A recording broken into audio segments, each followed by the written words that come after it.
महंगाई हो गई है और ये हो गया, तो वही में भी महंगाई हुई है। लंदन में तो खैर बहुत ही ज्यादा। इमरान खान इंशाल्लाह 5 साल अपनी हुकूमत के पूरे करेंगे। ये जुमा खेल रहे हैं। तुम इस पाकिस्तान से निकलो, जब तक तुम इस पाकिस्तान में होगे ये लोगों के ऊपर ऐसे ही झुंडाते रहोगे। कर्मा को कौन रोकेगा? जब कहते थे कि महंगाई हो तो वजीर आजम चोर हो, तो फिर सबसे बड़ा चोर कौन है? बिस्मिल्लाहिर्रहमानिर्रहीम, अस्सलाम वालेकुम। प्रोग्राम न्यूज़ बीट के साथ मैं हूं आपका मेज़बान सैयद फवाज़ ज़ैदी। नाज़रीन, वज़ीर आज़म इमरान खान आज 3 रोज़ा दौरे पर सऊदी अरब पहुंच गए हैं। पाक सऊदी अरब ताल्लुकात में मज़ीद गर्मजोशी और इक़्तिसादी ताल्लुकात के लिए ये दौरा इंतहाई अहमियत का हामिल समझा जा रहा है। वज़ीर आज़म इस दौरे में माहौलियाती कॉन्फ्रेंस के साथ साथ सऊदी हुकाम से भी अहम मुलाकातें करेंगे। सऊदी अरब ने, आपको याद होगा नाज़रीन, कि हर अहम मौके पर पाकिस्तान की इक़्तिसादी मदद की है और उम्मीद यही की जा रही है कि ये दौरा भी इक़्तिसादी ताउन के एतबार से कामयाब रहेगा। दूसरी तरफ तमाम शराइत मानने के बावजूद अभी तक IMF से मुआहिदा नहीं हो सका है। ये बहुत ही ख़तरनाक बात है। IMF के साथ मुआहिदे में क्या रुकावट है, इस पर भी शो में बात करेंगे। और इसके साथ साथ मुल्क में जारी महंगाई की लहर और महंगाई के ख़िलाफ़ अपोजिशन जमातों की एहतजाजी तहरीक भी शो का हिस्सा है। हमें आज ज्वाइन कर रहे हैं पाकिस्तान तहरीक इंसाफ के रहनुमा जनाब जमशेद इकबाल चीमा साहब। मुस्लिम लीग नून से दानियाल चौधरी साहब हमें ज्वाइन कर चुके हैं और पाकिस्तान पीपल्स पार्टी के रहनुमा कादिर खान मंदोखेल भी शो का हिस्सा होंगे। तो शो का आगाज़ करेंगे, तफसीली गुफ्तगू करेंगे एक ब्रेक के बाद।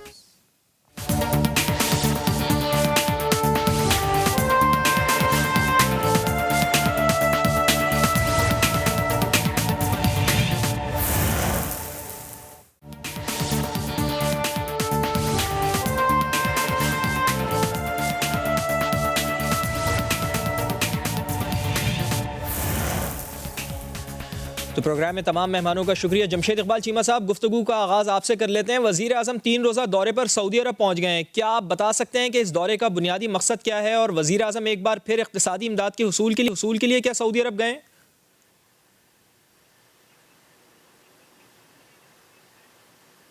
देखें, इक़्तिसादी इमदाद की हमायत तो जो मुल्क हमारे जैसे यूँ से बदकिस्मत हैं, जिन पर कर्ज़े ज़्यादा हैं, वसाइल कम हैं, और यू कैन से कि स्पेशली जब ये सूरत हाल है इनर्जी के हवाले से कि एनर्जी महंगी इतनी है कि आपके इंपोर्ट बिल पे प्रेशर है। सो ये एक रिक्वायरमेंट है। मैं समझता हूँ इस पे अगर वज़ीर आज़म गए हैं और उन्होंने किया है, मतलब प्रोएक्टिवली अप्रोच किया है, तो ये पॉजिटिव बात है कि इस वक्त तो सारी दुनिया के जो इंपोर्ट बिल है अंडर प्रेशर हैं, स्पेशली जो एनर्जी इंपोर्टिंग कंट्रीज़ हैं। सो इस वक्त इशू जो अमेरिका की बात करें हम, या यूरोप की बात करें, या डेवलप इकानमीज़ की बात करें, डेवलप इकानमीज़ की या वर्ल्ड जो GDP ग्रोथ है वो ख़तरे में इस वक्त। और ख़तरे में इसलिए है कि एक एनर्जी पॉवर्टी की सिचुएशन क्रिएट हो रही है। वर्ल्ड इकानमी नहीं अफोर्ड कर दी कि एनर्जी की कीमतें इतनी ज़्यादा हों, अदरवाइज़ ये आपकी GDP ग्रोथ हैम्पर होती है। लिहाजा इस वक्त जिसे कहते हैं ना, एक अलर्ट खड़ी हुई ये जो ऑयल एक्सपोर्टिंग इकानमीज़ हैं और ऑयल इंपोर्टिंग इकानमीज़ हैं, ये बिल्कुल एक बड़ी सीरियस डिवाइड है और एक कन्फ्लिक्ट है, और कन्फ्लिक्ट ऑफ इंटरेस्ट बहुत बड़ा है। जो डेवलप इकानमीज़ है वो समझते हैं कि ये हमारी GDP ग्रोथ को हर्ट कर जाएगी। लिहाजा सारी दुनिया में प्रेशर डाल रही है या उनसे रिक्वेस्ट कर रही है कि आप कीमत कम करें। वो हो नहीं रही, तो बाकी फिर जो इसे कहते हैं गैप अरेंजमेंट जो उसमें आपको यही मैं इसी तरफ आ रहा था जमशेद इकबाल चीमा साहब कि क्या उधार तेल का हुसूल भी वज़ीर आज़म के दौरे का एजेंडा होगा? और ऐसी सूरत में जब आप तमाम हालात गिनवा रहे हैं, मुआशी तौर पर गिनवा रहे हैं, महंगाई के हवाले से भी गिनवा रहे हैं, पूरी दुनिया के हवाले से, तो ऐसी सूरत में सऊदी अरब हमारी क्या मुआशी तौर पर मदद कर सकता है?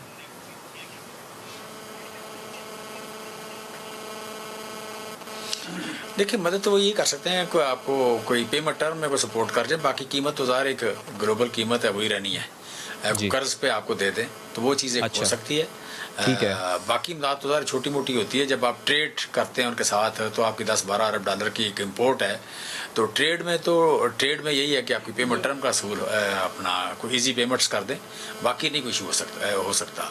तो अच्छा। मैं समझता हूँ कि हमें अपनी करेंसी की स्टेबलाइजेशन के लिए, अपने यू कैन से रिज़र्व को बेहतर करने के लिए, या यू कैन से इकानमी में जो इस वक्त इंजेक्शन हो रहा है, ये इन्वेस्टमेंट हो रही है, और जो एक टेम्पो बना हुआ है ग्रोथ का, उसको मेंटेन करने के लिए ज़रूरी है कि आपको कुछ ना कुछ सपोर्ट मिले।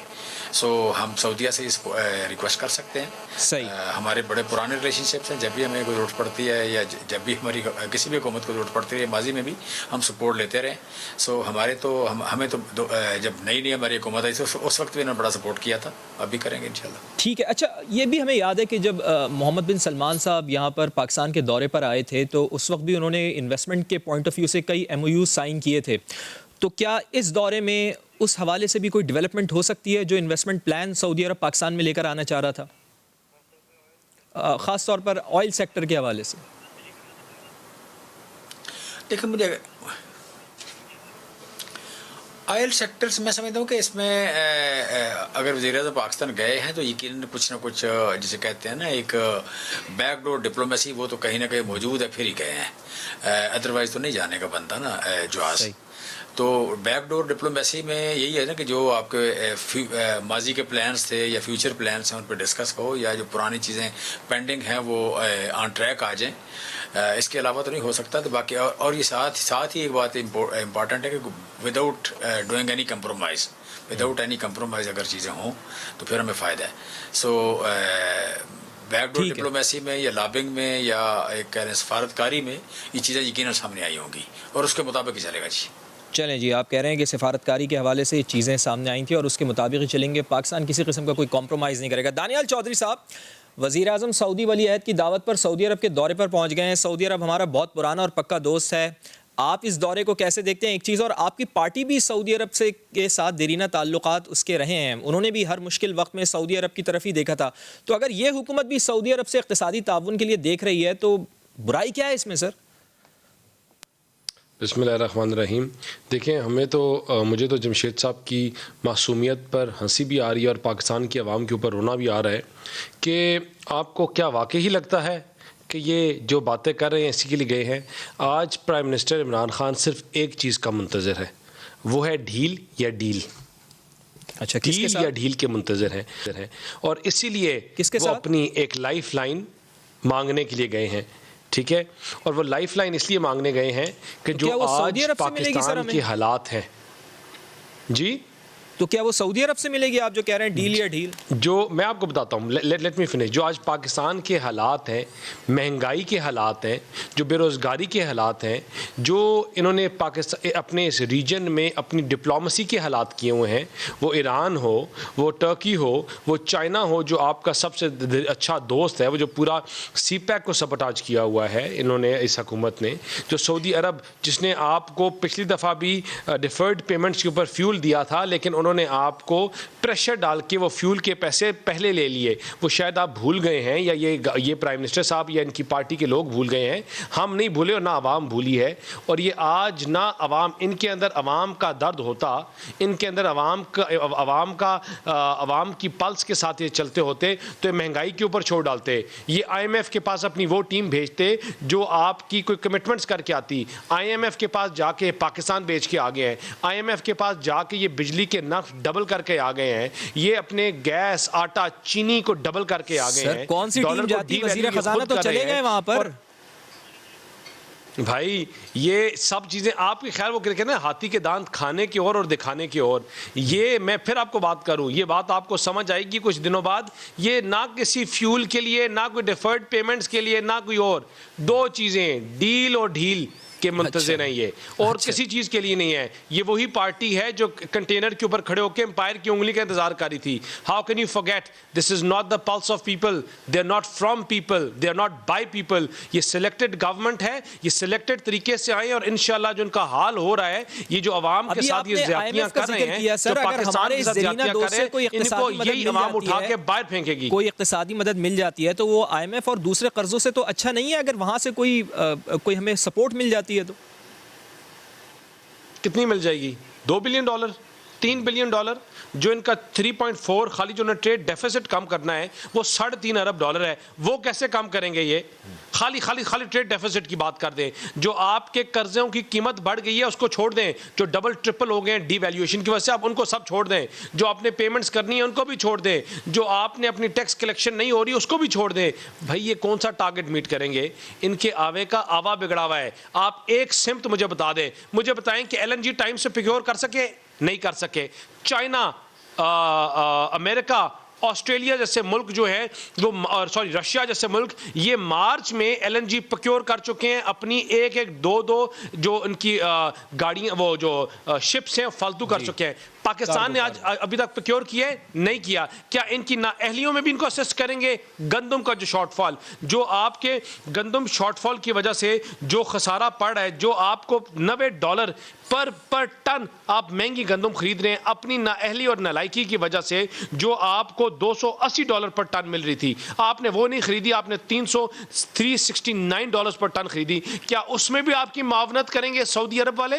क्या आपके पाकिस्तान में बेरोजगारी, जो आज लोग जो हैं 20 मिलियन से ज्यादा बिलो द पॉवर्टी लाइन चले गए हैं, लेकिन सर इन उसमें भी आपकी मावनत करेंगे? अगर वजीर आजम साहब सऊदी अरब गए हैं और सऊदी अरब से इक्तिसादी ताउन के साथ साथ उधार तेल का पैकेज भी लेकर आ जाते हैं, जिस तरह से जमशेद चीमा साहब भी कह रहे थे, तो पाकिस्तान को मुआशी तौर पर तो फायदा मिलेगा ना सर? इसको तो आप अप्रिशिएट करें अगर ऐसा वो करने में कामयाब हो जाते हैं, जो हालात अभी चल रहे हैं। कितना मिलेगा आप मुझे बता दें, चीमा साहब कितना बता दें? $22 अरब का मिलेगा, $18 अरब का मिलेगा। ये $3 अरब के ऊपर इन्होंने पूरा मुल्क बेच दिया IMF को। भाई $3 बिलियन के ऊपर पूरा मुल्क बेच दिया। आपके बिजली पर यूनिट ग्रॉस पे 10-10 रुपए बढ़ा दिए, पेट्रोल 18-18, 19-19 रुपए ओवरनाइट 4-4, 5-5 दिनों के गैप में बढ़ा दिया। आप क्या बात करें? कितना आपको सऊदी देगा? कितना आपको धिक्का दे के आगे चला लेंगे? कितना चाइना दे देगा? कितने उधारों के ऊपर आप चल लेंगे? बिजली का सर्कुलर डेट इतना ज्यादा बढ़ गया है, गर्दिशी कर्जा इतना ज्यादा बढ़ गया है, तो इसको आप थोड़ी सी जिम्मेदारी आप भी तो लें। तो आपने इतने महंगे जो बिजली के पावर प्लांट्स लगाए जिसकी वजह से सर्कुलर डेट बढ़ गया हमारा। ये बिजली के उनकी वजह से, नरखों की वजह से सर्कुलर डेट नहीं बढ़ा, इनकी नाकामियां, नाअहलियां और इनकॉम्पिटेंस की वजह से बढ़ा है। इनको लाइंस डालनी चाहिए थी, इन्होंने लाइंस डाली, इन्होंने बेहतर किया वो सिस्टम, अपनी एफिशिएंसी बेहतर की इन्होंने। ये बिजली लगी थी ग्रोथ के लिए, ग्रोइंग इमर्जिंग पाकिस्तान, जिसको सिंस 1947 पहली दफा ग्रोइंग इमर्जिंग पाकिस्तान और ग्रोइंग नेशन का स्टेटस मिला था, जो हमेशा अंडर डेवलप था। सिंस 1947 हमारी हुकूमत ने पहली दफा मिला।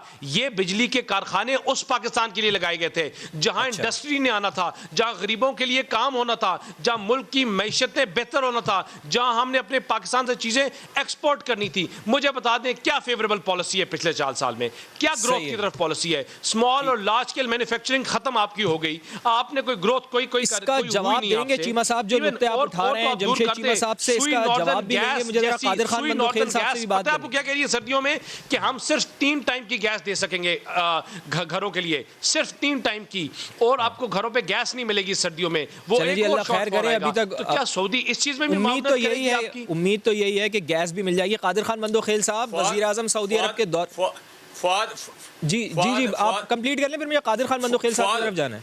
अगर आधा घंटा एक बंदे तकरीर करनी है फिर प्रोग्राम छोड़ दें, बंद कर दें। सर आपको भी तो मौका अगर आधा घंटा एक बच्चे को आपने तकरीर करवानी है फिर प्रोग्राम बंद कर दें। तकरीर की बात नहीं है सर, वो उन्होंने पॉइंट दिया, आपको भी मैंने काफी टाइम दिया। मैं कादिर खान मंदोखेल साहब की तरफ जा रहा हूँ, फिर आपकी तरफ आता हूँ। मंदोखेल साहब, वजीर आजम सऊदी अरब के दौरे पर हैं, आप इस दौरे को किस नजर से देख रहे हैं? कौन सी बात है कि आप इकोनॉमी पे बात करवा रहे हैं? सवाल ये है, तकरीरी मुकाबला होता है, मौका मिलेगा? कोई तकरीरी मुकाबला नहीं है। कादिर खान मंदोखेल साहब, क्या इस मुश्किल वक्त में जब IMF से मुआहिदा नहीं हो रहा, मुआशी मुश्किलात का शिकार है, तो वज़ीर आज़म सऊदी अरब जाकर बेहतरीन काम नहीं कर रहे सर? कादिर खान मंदोखेल साहब। फवाद ज़ैदी साहब, आपकी और चीमा साहब की दोनों की गुफ्तगू और सवाल जवाब से तो एक चीज़ क्लियर हो गया कि एटमी मुल्क का वज़ीर आज़म भीख मांगने के लिए सऊदी अरब पहुँच गए, पहली बात। और आपको मैं वो भी इमरान नियाज़ी साहब का जो अल्फाज थे वो याद दिलाऊँ, जब उन्होंने कहा कि मुझे बड़ी शर्म आती है जब पाकिस्तान को वज़ीर आज़म हाथ पे रहता है किसी मुल्क के अंदर। कोई मसला नहीं, हम तो याद ही करा सकते हैं और कुछ नहीं कर सकते। और फिर मैं ये भी आपको बता दूं कि अगर मैं IMF के पास गया तो मैं खुदकशी को तरजीह दूं। नहीं, देखें कादिर खान मंदोखेल साहब, इक़्तिसादी ताउन के लिए वज़ीर आज़म सऊदी अरब गए, जैसे जमशेद चीमा साहब भी कह रहे थे कि सॉवरेनिटी के ऊपर कोई कॉम्प्रोमाइज़ नहीं। मेरी बात सुनो, ओ भाई, भीख होता है, आप कुछ भी नाम दे दें, ठीक है। और फिर जिस मुल्क के पास आप गए हो उसी मुल्क में तो अभी पिछले साल इनका मुराद सईद ने खैरात वाले लिस्ट में पाकिस्तान का नाम लिखवा है, वो फुटेज आपकी नज़र से नहीं गुजरी? जब सऊदी अरब में खैरात वाली लाइन में उसी लिस्ट में, आज भी इनका वेबसाइट चेक कर ले कि खैरात वाली लिस्ट में पाकिस्तान का नाम नहीं शामिल किया, 8वीं पाकिस्तान का, उसको भी छोड़िए। फिर मैं इनको याद दिला दूं कि जब नवाज शरीफ साहब के दौर में $1.5 अरब सऊदी अरब ने दिए, वो तो सऊदी अरब हमें तो नहीं सुना कि वो कितना टाइम के लिए दिया है, मगर जैसे ये अजाब मुल्क पे आया इसकी हुकूमत, और उन्हें कहा लाओ भाई पैसे हमारे पास दो।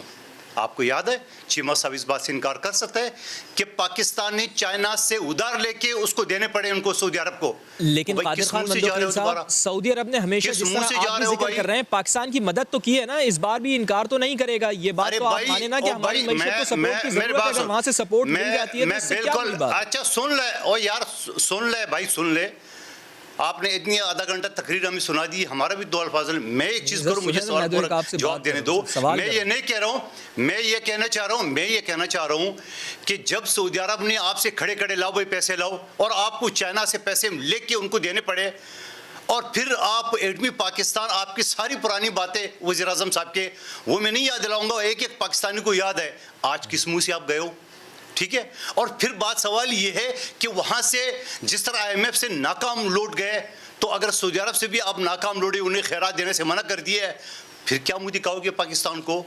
तो भाई आपने पाकिस्तान को कहां लाके खड़ा कर दिया है? तो आज TLP के कारकुनान के ऊपर गोलियां बरसाई जा रही है, गोलियां बरसाई जा रही है। इनको कुछ शर्म आया है? ये रियासत मदीना का नाम दे रहे हैं। अब जाके देखे सोशल मीडिया में, भले पाकिस्तानी मीडिया पे आपकी चैनल समेत उन्हें पाबंदी लगा दी, कोई फुटेज नहीं दिखाएंगे, लेकिन पाकिस्तानी आवाम, हर आदमी के हाथ में मोबाइल टेलीफोन है, सोशल मीडिया पे देख रहे किस तरह खून में ना लाया वहां पे कारकुनों को। किस बात पे? भाई उनके साथ बैठ जाओ।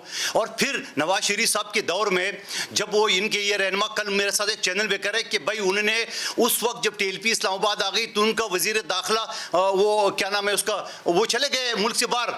आज वजीर दाखिला किस प्लान के तहत जो ना दुबई मैच देखने गए? क्या एक स्क्रिप्ट नहीं है सर वो वापस इधर जाके TLP पे गोलियां बरसाओ, और वो भाई आए, और भाई आ गए, भाई बड़ी मेहरबानी, और बड़ी मेहरबानी उनकी आ गए, भाई क्या एहसान कर दिया है इस गेट नंबर 4 के पैदावार की। सवाल ये है कि इस मुल्क में जिस तरह अफरा तफरी उन्हें बचाई है, जिस तरह इस मुल्क में लाकान्वित की है, जनूबी पंजाब में जिंदा लोगों की हाथ पांव चलने काटे जा रहे हैं। आज चीमा साहब लाहौर में इलेक्शन से खड़े हैं, पता चल जाएगा इनको इलेक्शन में किनको कितने वोट मिलने हैं। सवाल ये 2018 में नया पाकिस्तान था, एक ड्रामा मचाया था दुनिया के सामने कि हम ये करेंगे, नौजवान भी वरगला गए।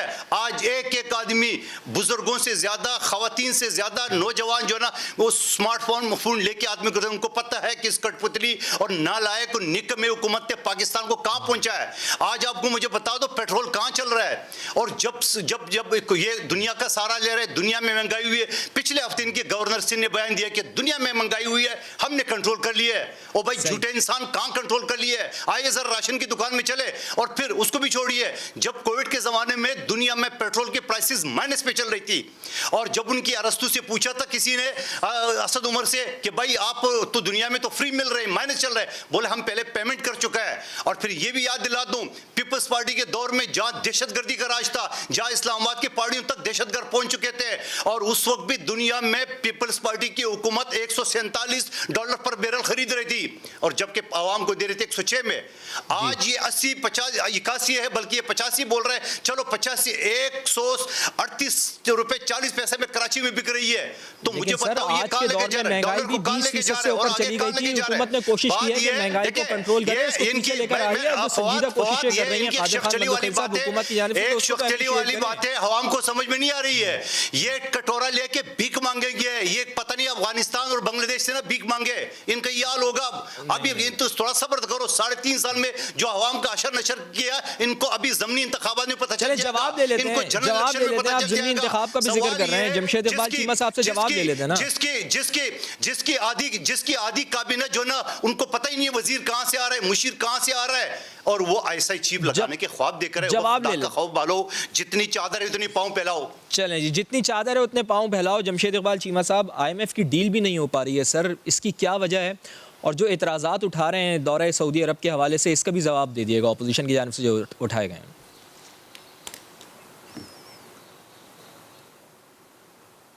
देखिए, आप बेसिकली दो ऐसे बंदों से सवाल कर रहे हैं जिनका इकोनॉमिक्स से कोई तल्लक नहीं है। वो बेसिकली तानों के अंदाज में बात कर रहे हैं, कोई अजीब सी इन्फॉर्मेशन जो याद है, जो फिक्रा सुन लिया वो यहाँ बोल दिया एग्जैजरेट करके, इस तरह की बात करें। ऑनेस्टली देखें, मतलब किसी बात की कोई दलील से बंदा बात करता है, सेंसिटिव होती है, बंदे की क्रेडिबिलिटी होती है, उसके अंदाज में बात करता है। ये मतलब कौन सा तरीका है बात करने का कि जस्ट आप बोलते जाएँ, अजीब सी बात।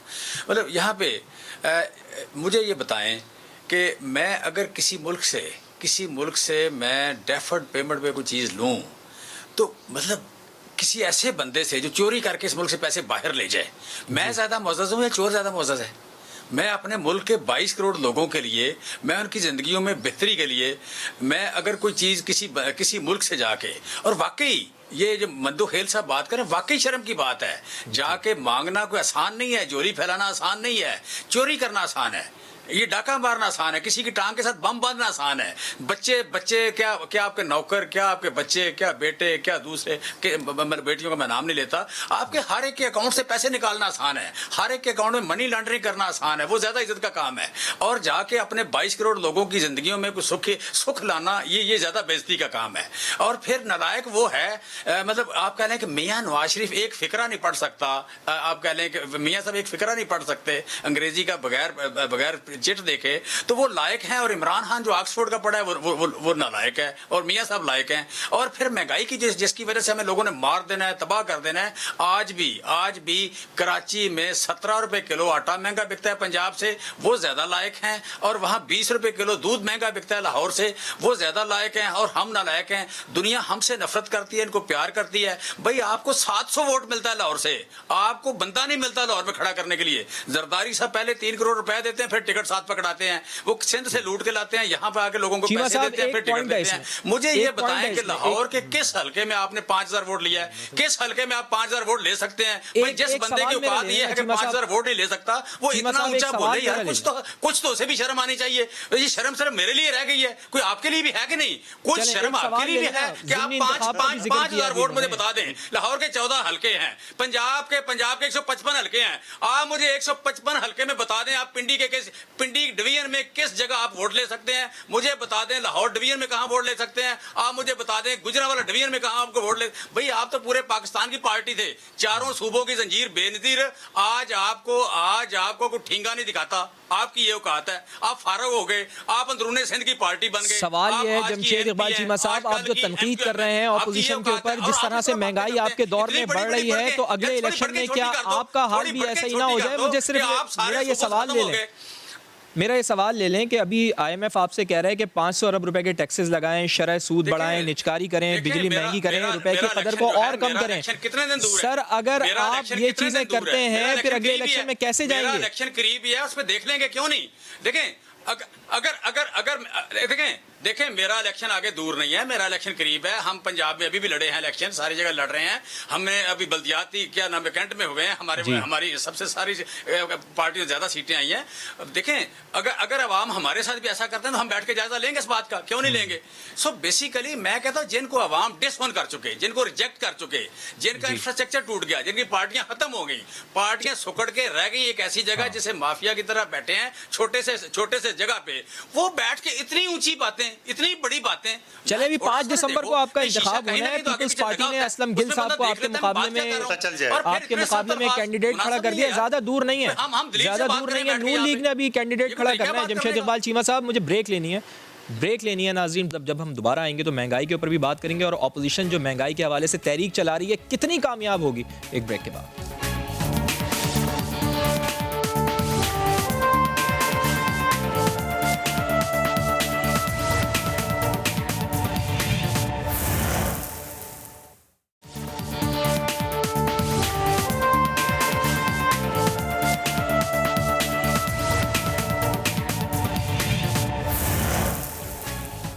तो प्रोग्राम में एक बार फिर खुश आमदीद। और ब्रेक पे जाने से पहले जमशेद इकबाल चीमा साहब कह रहे थे कि इलेक्शन होने दें, लग पता जाएगा ज़िमनी इलेक्शन में क्या रिज़ल्ट आता है। पीपल्स पार्टी ने तो अपना कैंडिडेट खड़ा कर दिया उनके मुकाबले में, लेकिन नून लीग ने अभी ऐलान करना बाकी है।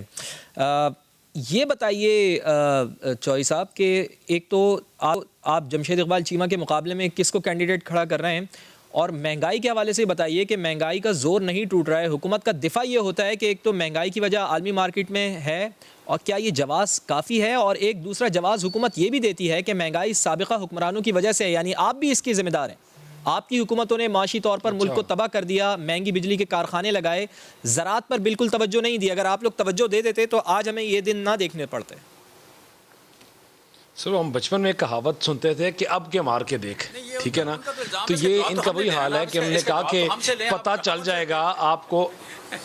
आप ये कहने ने कहा कि पता, चीमा साहब if you let me speak, if you interrupt in between तो मैं फिर नहीं बोल सकूंगा, प्लीज जवाब दे। इन्होंने बोला कि पता चल जाएगा बाय इलेक्शंस में। मुझे बताएं ये कैसे पता चलेगा कि 12 बाय इलेक्शंस हुए, उनमें 9 में तो हुकूमत हार गई। ये कभी मुझे आप बताएं कि पाकिस्तान की हिस्ट्री में हुआ कि बाय इलेक्शंस में सिटिंग गवर्नमेंट हार जाए? आपने देखा कि कंटोनमेंट्स का ये बात कर रहे थे, मैंने रावलपिंडी की बात सुनी, मैं रावलपिंडी से हूं, वहां से इलेक्शन लड़ता हूं, 20 सीटों के ओवर इलेक्शन हुआ, 2 सीटें जीती पीटीआई। क्या इनकी ये तो इनकी वर्थ रह गई है? पाकिस्तान की हिस्ट्री में पहली दफा हुआ है कि sitting government local bodies elections हार गई हो, पीपल्स पार्टी की बात sitting government local bodies elections हार गई हो। देखें ये इनकी हकीकत ये है कि आप इनसे जो बात करें, इनके पास एक जवाब है। आज उन्होंने क्या प्राइम मिनिस्टर को पता नहीं क्या उन्होंने कर दिया। भाई हम तब मानेंगे आपको, हम आपको तब मानेंगे जब अवाम के पास जाएंगी चीजें, जब अवाम कहेगी कि महंगाई में कमी हो गई है, जब लोग कहेंगे महंगाई में कमी हो गई है, जब बिजली के नर्ख खुद कम होंगे, जब गैस की कीमत खुद कम होगी और आप टाइम से गैस खरीदेंगे, जब आप टाइम से गंदम खरीदेंगे, जब एक टिड्डी दल का हमला पाकिस्तान की पूरी आलमी सतह पर चीजें महंगी हो रही हैं तो फिर हुकूमत क्या करे? जब आलमी सतह पर चीजें महंगी हो रही हैं तो फिर हुकूमत क्या करे फिर ऐसे में? अच्छा मुझे बात बताएं, आलमी सतह पे जब चीज़ें महंगी हो रही हैं, पूरी दुनिया में महंगी हो रही है ना, तो मुझे जो लोकल मार्केट है वो क्यों नहीं इनसे कंट्रोल हो रही? मुझे बात बताएं कि अगर हर चीज़ के ऊपर 40% टैक्स लगा हुआ है, गंदम इनकी लोकल प्रोडक्शन है, गवर्नमेंट क्यों नहीं, गंदम कहाँ से आलमी मार्केट से आ रही है? चीनी इनकी लोकल प्रोडक्शन है, चीनी क्यों नहीं इनसे कंट्रोल हो रही? आपके जो और रॉ मटीरियल है और चीज़ें हैं, मुझे आप कौन सी चीज़ की बताएंगे जिसकी कीमत नहीं बढ़ी? मुझे आपको एक चीज़ बता देना, आप गिनवा दें मुझे जो इनके कंट्रोल में है। इनसे कोई चीज़, देखिए बात सुने, इनसे करप्शन की बात करें तो ये पाकिस्तान में सबसे ऊंचे हैं माशाल्लाह करप्शन में। सीपीआई करप्शन प्राइस इंडेक्स एक है जो डिटरमिन करती है कौन सा मुल्क किस जगह करप्ट तरीन ममालिक में है। हमारी हुकूमत में 119 नंबर पे था पाकिस्तान, आज पाकिस्तान इनकी हुकूमत में 124 चला गया। ये कहते थे ओहो शहबाज शरीफ पैसे बाहर लेके चला गया, पता नहीं मनी लॉन्ड्रिंग कर दी, बरतानिया से क्लीन शीट मिल गई, इसाक डार को क्लीन शीट मिल गई। आपके सुप्रीम कोर्ट के इदारे जो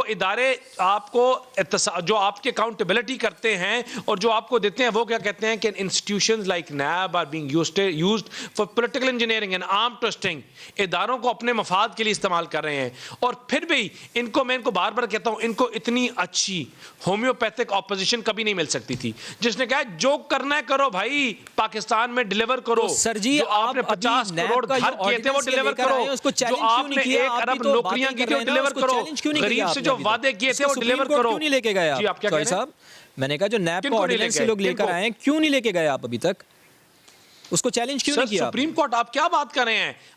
इनका हर वजीर सुप्रीम कोर्ट से भागा हुआ है। फैसल वाडा इनका एविएशन का वजीर, इनका जिस वजीर का करें फॉरेन फंडिंग, खोल दे फॉरेन फंडिंग केसेस और हटाए ऑर्डर्स, इनके किसी चीज के ऊपर करें। आपके देखें, आपकी इनकी किसी चीज को आप चीज को उठाएंगे तो उन पे आपकी चीजें निकल आएंगी।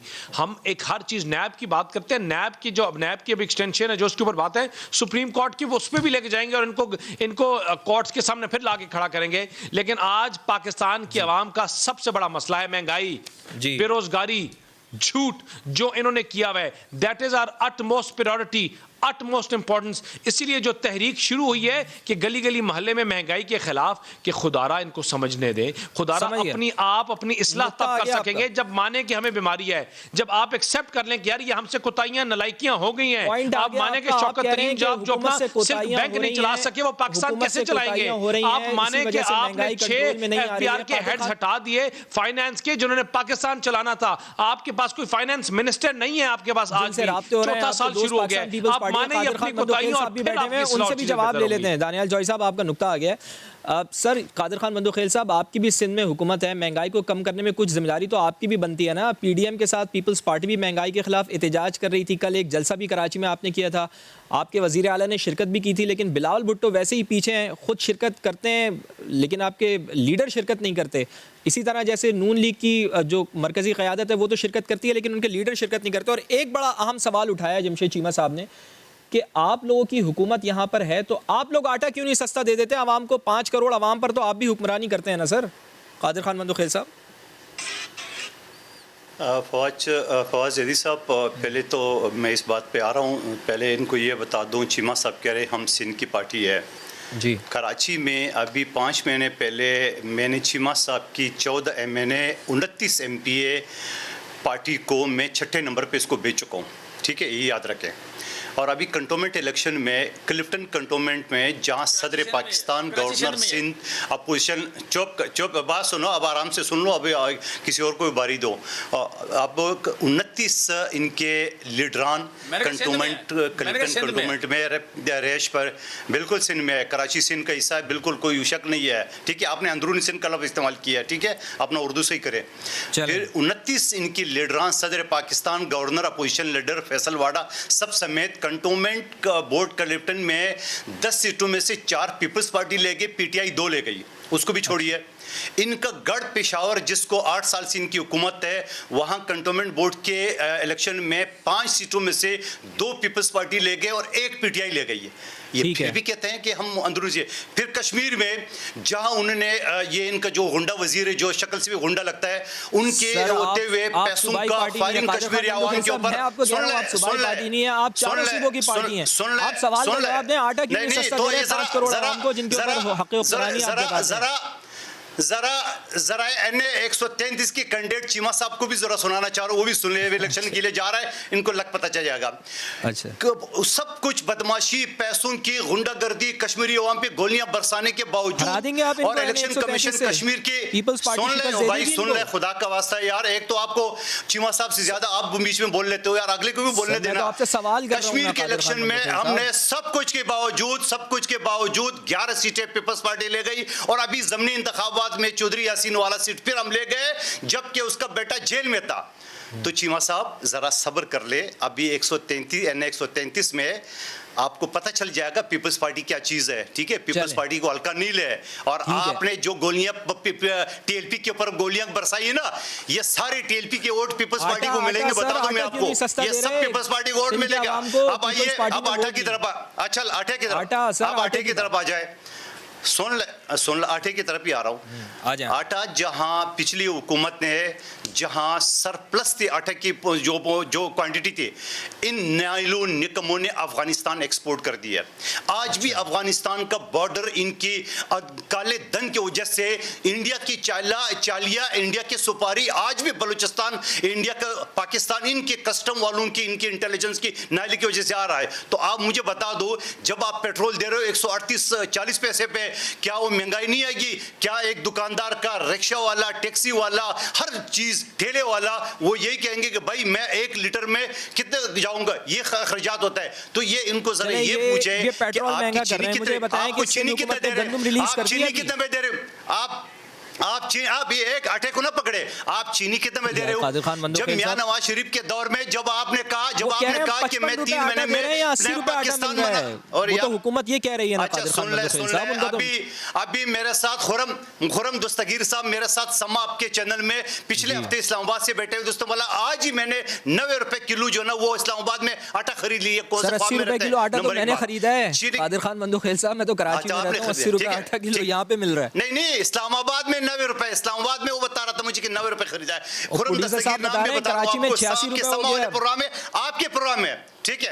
अच्छा मुझे एक बात बताओ, दूसरी बात ये कि चीनी की बात की उन्होंने, मियां नवाज शरीफ साहब के दौर में चीनी 50-55 पे थी, ये रियासत मदीना की झूठे ठेकेदार आ गए तो उनको तो चीनी 25 रुपए में देना चाहिए। 25 तो छोड़िए, उसको मेंटेन भी नहीं कर सका, 50-55 में 120 रुपए तक पहुंचा दिए। आज बड़े दावे करते हैं हमने 90 रुपए लिया, आटे का जवाब नहीं दे रहे कादिर खान बंदूखेल साहब, आप चीनी का जवाब ले लेते हैं ना, चीनी का जवाब ले लेते हैं, नुक्ता पॉइंट आगे फिर बात कहीं और से कहीं और चली जाएगी। आपके बॉर्डर खुले हुए, आपके बॉर्डर खुले हुए, सारा के सारा आटा गैर कानूनी तरीके से अफगानिस्तान बेच रहे हैं लोग। एक्सपोर्ट हो रही है आटे की, इस वजह से यहाँ पे आटा महंगा मिल रहा है। आप मुआविन खुसूसी भी रहे हैं जमशेद इकबाल चीमा साहब, क्या वजह है जो पॉइंट ये दे रहे हैं कादिर खान मंदोखेल साहब कि आप लोगों ने आटा एक्सपोर्ट कर दिया, इस वजह से यहाँ पे आटा महंगा मिल रहा है? चीनी क्यों महंगी मिल रही है, क्यों सस्ती नहीं मिल पा रही है? देखें, मंदोखेल साहब में बड़ी पुरानी विजडम है और उतनी ही विजडम है जिस तरह ये कहा करते थे कि ये कालाबाग डैम बना लिया अगर इन्होंने तो ये पानी में से बिजली निकाल लेंगे, फिर पानी जो है उसमें ताकत नहीं रहेगी। उसी तरह की बात है भाई, बॉर्डर तो वो KPK से मिलता है, बलूचिस्तान से मिलता है। बॉर्डर जो है अफगानिस्तान का, वहां पे आज भी KPK में आटा सस्ता है, बलूचिस्तान में सस्ता है और सिंध में महंगा है। ये उसी तरह की लॉजिक है जिस तरह ये पानी से बिजली निकाला करते थे। थोड़ा सा मैं समझता हूँ कि आप जियोग्राफी भी थोड़ी देख लें या कॉमन सेंस थोड़ी इस्तेमाल कर लें कि भाई आपके पंजाब में, चलो पंजाब तो और बात हो गई, आप पंजाब का बॉर्डर नहीं मिलता अफगानिस्तान से, लेकिन पंजाब का बॉर्डर तो मिलता है। पंजाब का बॉर्डर क्या नाम है, KP का बॉर्डर मिलता है, बलूचिस्तान का मिलता है। दूसरी बात उन्होंने बात जो की है कि जी आप कह लें ये जो बात अपना, मैं बात का जवाब दूंगा दानियाल साहब का। दानियाल साहब कुछ बातें मैं समझते रोजाना ही कर देते हैं, हर जगह पे ही फिट होती हो या ना फिट होती हो। मतलब अभी टड्डी का उन्होंने जिक्र किया, टड्डी दल का। टड्डी दल जो है ये शुरू होता है जी, यू कैन से, इन्हें भी पता होगा, मुझे भी, यमन से शुरू होता है, सऊदी अरेबिया से शुरू होता है और आप कह लें कि ये सूडान से शुरू होती है। अच्छा, पाकिस्तान में जब ईरान के रास्ते मतलब ये आती है हमेशा पाकिस्तान में, तो यहाँ पे हमने पिछले साल टड्डी दल का जब दुनिया में तबाही उसने मचा दी, पाकिस्तान में मुझे ये बता दें कि किस जगह, कोई जिला, कोई तहसील जहाँ टड्डी दल ने नुकसान किया हो, हमने उसको बेहतरीन कंट्रोल किया। जब आफत आती है तो आपका बेसिकली जो परफॉर्मेंस मेजर होती है वो है कितना अच्छा कंट्रोल किया। ये जवाब दे दिया काटन का, चीमा साहब, ये आपका जवाब आ गया जो दानियाल चौधरी को आपने जवाब दिया, जो मैंने आपसे सवाल किया ना सर उसका बता दें।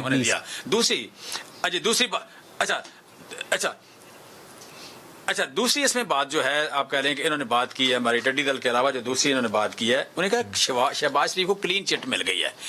भाई शहबाज शरीफ ने, देखें हमारे बैंकिंग सिस्टम में भी है, दुनिया में भी मौजूद है ये सिस्टम कि अगर कहीं मशकूक ट्रांजैक्शन हो तो बैंकिंग सिस्टम खुद आपका एक्टिवेट हो जाता है, उसका बजल बच जाता है कि जनाब ये यहाँ कोई मशकूक आप कह लें ट्रांजैक्शन है। मशकूक ट्रांजैक्शन पे सिस्टम रुका, सिस्टम उनका एक्टिवेट हुआ, उन्होंने पकड़ा, इन्होंने इंक्वायरी की। हमें चूँकि पता है कि पैसे जो जिस तरह जा रहे हैं ये करप्शन के पैसे हैं, हमें जब पूछा गया उन्होंने हमें लिखा कि आपके पैसे, हमने कहा जी डेफिनेटली स्टेट के पैसे हैं, स्टेट के पैसे हैं, यहाँ से चोरी किए गए। बाकी जो शहबाज शरीफ पे केस है 32 अरब रुपए की मनी लॉन्ड्रिंग का केस है, सही है। शहबाज शरीफ साहब पे भी है, हम उनके बेटों पे है, उनके घर वालों पे है, 7 अरब एक है, 25 अरब एक है, वो केस आज भी चल रहा है। मतलब अब दानियाल जो है, दानियाल अगर चौधरी साहब कह दें कि जनाब ये क्लीन चिट मिल गई तो भाई इनका हौसला है, ये नेशनल चैनल पे बैठ के क्लीन चिट का जिक्र करते हैं। भाई लंदन में जो केस था वो लंदन की अदालत ने, लंदन की गवर्नमेंट ने खुद बनाया। लंदन जो है टैक्स चोरों की और मनी लॉन्ड्रर की हेवन है। ये डेवलपिंग वर्ल्ड से टाइम बहुत कम रह गया, पैसे चोरी करते हैं, वहां जो लेके जाते हैं वो तो उनको प्यारे हैं। अच्छा, वो जो प्यारे लोग हैं उनको तो बाकायदा माफी देते हैं। ये बाकायदा एक कह ले मगरब वाले, ये बाज मुल्क ऐसे बाकायदा वो जैसे रस्सागीर होते थे कि चोरी का माल उपजाते थे, ये लंदन उनमें से एक मुल्क है। चले जी, आपका सवाल आ गया जमशेद इकबाल चीमा साहब, बहुत कम रह गया, इसका जवाब दे लेते हैं। तो हाँ भाई, क्लीन चिट कैसे, क्लीन चिट कहाँ से मिल गई? भाई वो आज भी मिन्नतें कर रहे हैं कैसे क्लीन चिट मिल गई? और कुछ हुकूमत आपके ऊपर ये भी एतराज करती है कि आप जो लंदन का हवाला दे रहे हैं फैसले का, तो फिर आप लोग सियासत तो पाकिस्तान में करते हैं, तो अगर आप लंदन का आपको इतना ही हवाला देने का शौक है तो फिर सियासत भी आप फिर लंदन में जाके करें। शायद चीमा साहब को पता नहीं है, ब्रॉडशीट की बात करें इनसे और भी बात कहाँ जाते हैं, वो और केस है बिल्कुल, जहाँ और वो केस हमने किया ही नहीं है, वो तो लंदन वालों ने केस किया है। ब्रॉडशीट में भी बैठा के इनके वुज़रा जा रहे थे, ब्रॉडशीट वालों को पकड़ के ला रहे थे, वहाँ से इनको देने पड़े। इन्होंने पाकिस्तानी अवाम के $29 मिलियन ज़ाया किए, पाकिस्तानी अवाम के, और कुछ भी नहीं मिला सिवाय झूठ के, रसवाई के। और इसी तरह देखिए, और आज फिर हम शहबाज शरीफ की और इनकी बातें कर रहे हैं, लेकिन फिर we again what is the topic sir? Topic है महंगाई। आप कैसे, मुझे बताएं, आप कैसे करेंगे ट्रेड खसारा कम, कैसे करेंगे? आपने 3.4 जो बिलियन कम करना है वो आप कैसे करेंगे? डॉलर को स्टेबल कैसे करेंगे? महंगाई की शरह कम कैसे करेंगे? 20 करोड़ नौकरियां, 50 करोड़ नौकरियां देनी थी, कैसे करेंगे आप ये? आज आपका चौथा साल शुरू हो गया है, आप पाकिस्तानी पाकिस्तानी अवाम को जवाब देने के you are the one responsible for all this things. आप आज भी ये मानने के लिए तैयार नहीं है कि इस्लामाबाद में 80 रुपए पर केजी आटा मिल रहा है। आप ये नहीं मानने के लिए तैयार, आप नहीं मानने के लिए तैयार कि 20 केजी का जो बैग है वो 1600 रुपए पर केजी मिल रहा है। आप आज भी मानने के लिए तैयार नहीं है कि डॉलर जो 17 अगस्त को 124 रुपए का था आज 174। ये आप उठा लें डेट, 17 अगस्त की डेट उठा लें और आप कर लें। आप आज भी उसका जवाब देने के लिए तैयार नहीं है। आप जवाब देने के लिए तैयार नहीं है। जो चीनी 50 रुपए की थी आज वो 120 रुपए की मिल गई है, लेकिन आप मानने के लिए तैयार नहीं है। बिजली के बिलों के जो 14% रुपए 14 रुपए पर यूनिट बढ़ गई है, उसको आप कम कैसे करेंगे? और जब तक आप ये मानने के लिए तैयार नहीं होंगे, जब तक आप इन चीजों के ऊपर बात नहीं करेंगे, जब तक आप इन चीजों को एड्रेस नहीं करेंगे, तो कभी चीजें ना बेहतर होंगी ना बेहतरी की तरफ जा सकती हैं। जी 20 किलो आटे का बैग 1100 रुपए का मिल रहा है। गलत बता, लगातार झूठ बोल रहे हैं। लगातार अगर आपको 1100 का मिल जाए मुझे पकड़ लें। मैंने इनको बता दिया, स्टोर भी बता दिया जहां से हम बैठे हुए हैं, पार्लियामेंट से 1 किलोमीटर दूर। इन्होंने उस दिन अपने टॉक शो में कहा था 1 किलोमीटर दूर। स्टोर का नाम है इस्लामाबाद स्टोर। स्टोर का नाम है Islamabad store. 1 kilometre away from parliament, 1 kilometre. सबसे कम 20 केजी का आटे का बैग तोड़ा है वो 520 रुपए का है, सबसे कम, और 1600 रुपए तक जाता है। ये मुझे अभी जाए ये रसीद इसलिए हम साथ लेके आए हैं, रसीद अभी साथ लेके आए हैं। ये झूठ बोल रहे हैं, वो तो रसीद दिखा रहे हैं, झूठ बोल रहे हैं, गुमराह कर रहे हैं और हम बेवकूफ और गुमराह बनते जाएं। अच्छा एक सेकंड दानियाल साहब, एक मिनट सर, एक मिनट। चीमा साहब वो 1600 रुपए की रसा रहे हैं, और अगर वो आटा महंगा खरीद कर लेकर आए हैं तो फिर आपकी जिम्मेदारी बनती है ना सर, वो तो रसीद रख के बैठे हैं फ्रॉम द पार्लियामेंट। अब झूठा कौन हुआ?